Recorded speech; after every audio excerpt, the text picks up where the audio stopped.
All right, here we go, episode 11 of our Bloodborne painting series. We're going to be painting the Blood-Starved Beast. This is a super simple method I'm going to use. It doesn't look half bad. We're just trying to get through it. If this is your first time at the channel, or if you've been watching this series and you're hesitant, hit that subscribe button. Hit that bell button. Hit that thumbs up. Let's do it. You got nothing to lose. You can always just not follow later on. That's all I'm saying. All right, let's go.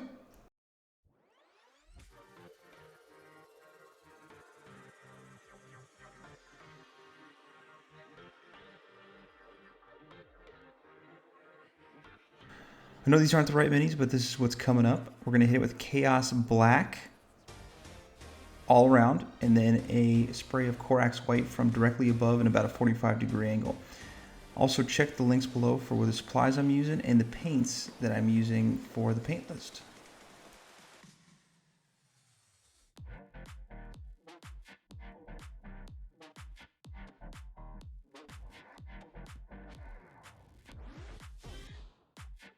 The first base color we're going to be using is some Rhinox Hide. We're going to hit this with all of the fur. Now we're going to do this in a two-step process. We're going to do this with just regular Rhinox Hide, and then in the next step we're going to mix some medium in it, which you can check the comments below for the medium I use. And we're going to wet blend that with Wraithbone around the entire miniature. This is the best way I've found to kind of make it look like it is on the card art.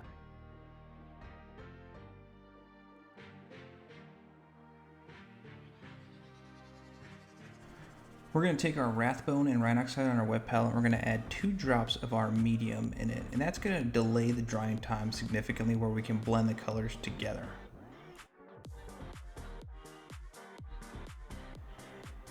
And that's where we're just going to mix them into our paints. So we're going to do a very basic technique called wet blending. And we're going to hit all that fur with our Rhinox Hide. And while it's still wet, because this is going to take an extra couple minutes to dry, that's why I put the medium in there, we're going to take our Wraithbone and we're going to mix it into our Rhinox Hide. And we're just going to slowly blend that in to the bone versus fur areas, and that's going to give us that nice transition from light to dark. And we're just going to go around basically the entire miniature in these next couple steps, and we're going to hit the entire thing. Might look a little rough, but once we hit it with a wash and do some highlights, it's actually going to look really good.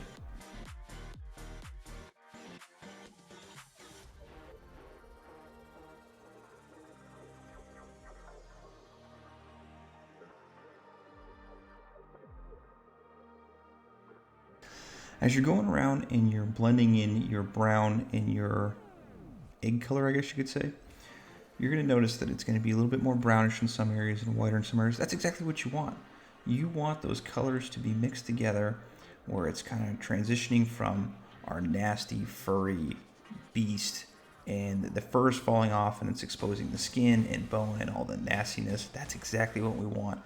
So don't be afraid if it doesn't look exactly perfect when we put that wash on there.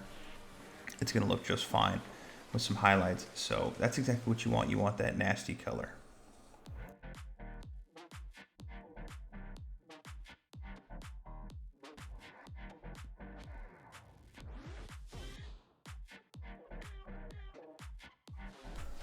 After that, we're going to use some Wraithbone, some regular Wraithbone. I mean, you can still use the one that has the medium in it. It's just going to take longer to dry, so it delays the process a little bit more. We're just going to take regular Wraithbone and we're going to paint that face along with our ribs, and we're going to start highlighting some of the areas that we want to be more white. Maybe you want the elbows to be a little bit more white, the fingertips to be a little bit more white, the knuckles, the nails. But predominantly like the ribs, and don't forget the ribs underneath the miniature while we're painting that.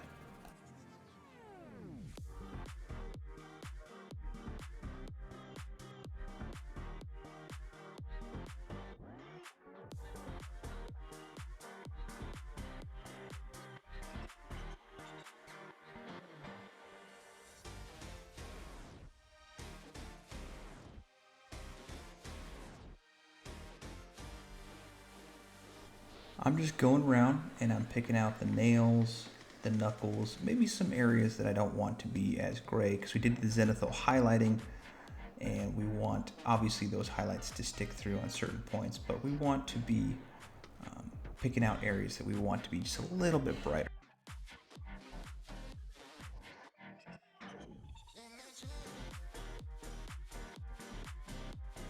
And as I'm finishing up the nails, you can see that there's going to be some spots in the cloth that are exposed on top of the miniature. I'm just going to go through and pick those out and just hit those real quick. It might be fur, it might be skin, I don't know, but I'm going to hit those up real quick just to kind of make it obviously uniform with the rest of the exposed bone or skin.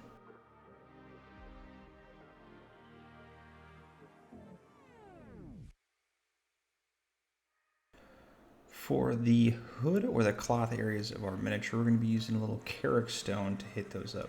So you're going to have obviously the one that's draping over his shoulders and head.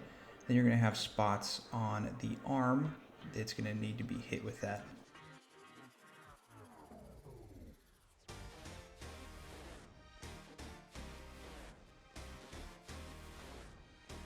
If you have a second while you're taking a break from painting, head over to our Instagram that's over at nerd.nights. You'll see the castle symbol that you see throughout this video. And just go ahead and follow us on there because we're always posting new stuff and upcoming things that are new videos and stuff. Now, following the card art, we are going to hit it with a red, because if you look at that card, you're going to notice there's a lot of red, possibly blood. I'm assuming it's blood because it's blood-starved beast. But we're going to hit it with a red. We're going to hit that with a dry brush of some Astorath Red. Now you want to be very gentle when you're hitting with this red because it's a very powerful color and you don't want to go overboard with it. But you want to hit a vast majority of our miniature with that red. And then here in a second we're going to hit it with some blood for the blood god.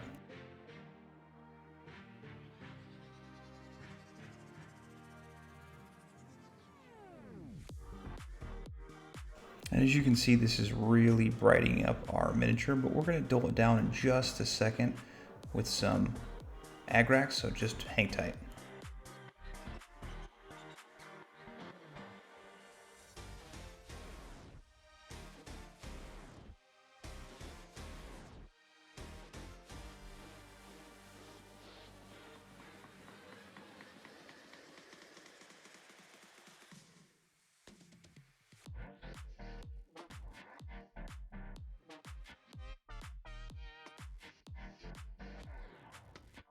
Alright, now we're going to do the shade and highlights. We're going to use some Agrax Earthshade for the entire miniature. If you had a strong tone from Army Painter, you could use that too. I was thinking about using that, but I just decided to go with this. But we're going to hit that entire miniature, and that's really going to dull it down and make it look nasty and grimy.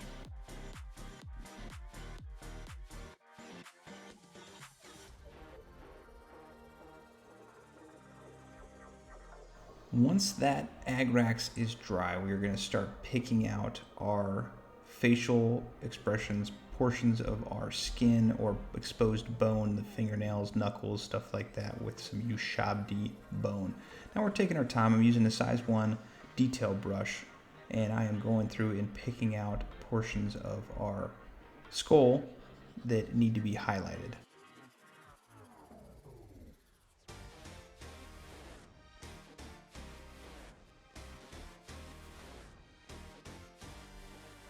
Obviously take your time and don't rush it, and put on music or a book or whatever you got going and enjoy the paint while you're doing this.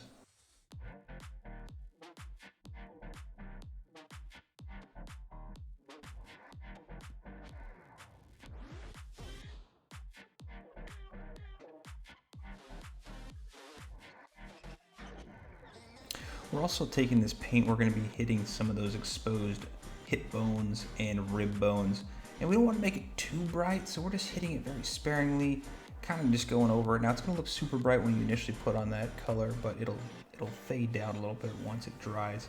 But we're just hitting some areas and getting some nice, maybe it's a super exposed bone that if over time has basically want bleach white or off white, so we're just kind of making a little bit of contrast. Nothing crazy, just getting some highlights in there.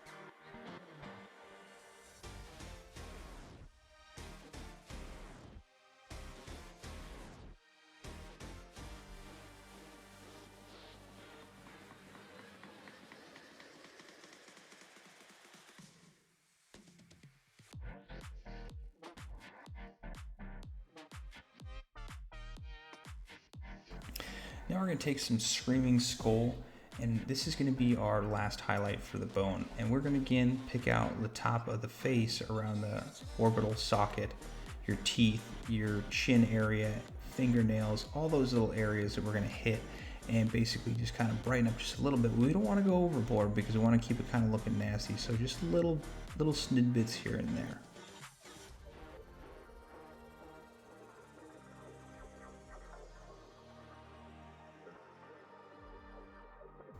We're also just going to pick out a couple pieces of the rib just to kind of make it a little bit dark versus light. Just whatever you feel like. If you want to follow along, if you want to paint that, if you don't want to paint that, it's up to you entirely.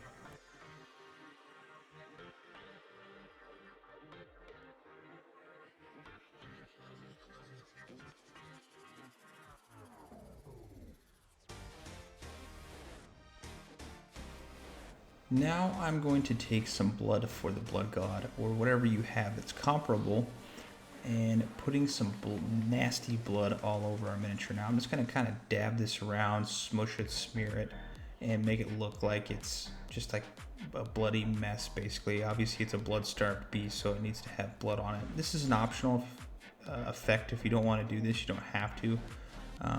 But I thought, you know what, let's try it out, let's give it a whirl, so it's up to you.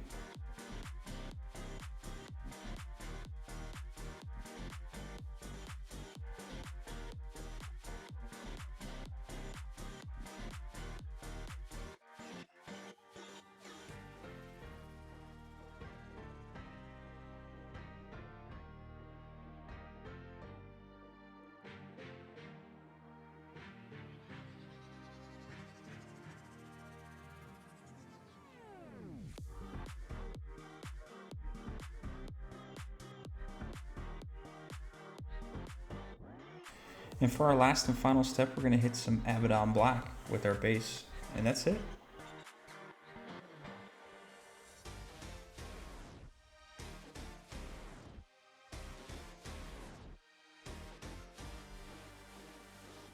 Oh, holy bejesus, you did it, and you did fantastic. Look how good that looks. Little nice, little subtle, very good looking miniature. I think it looks good. Those zenithal highlights are popping out. Blood looks good. Everything looks good. Good job. All right, everybody, I just want to say thank you for watching and taking time out of your busy day to watch this video if you made it this far. If you are not a subscriber, please subscribe. We got more videos coming out. Gonna finish the rest of Bloodborne. We're gonna be doing some other things as I get them from Kickstarter. So sit back, enjoy, and thank you for watching. All right, paint on.